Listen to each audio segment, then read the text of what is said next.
You ask Tiger to solve. This deals with linear equations with one unknown. The final result is x equals 1. Let's solve it step by step. Simplify the expression. Expand the parentheses. Simplify the arithmetic.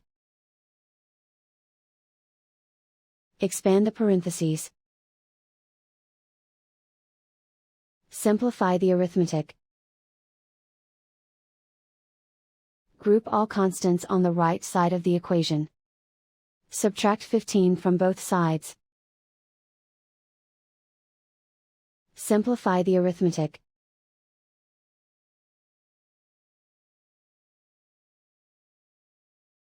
Isolate the x. Divide both sides by 3.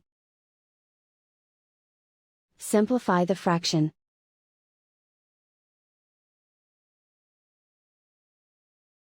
And so the final result is x equals 1.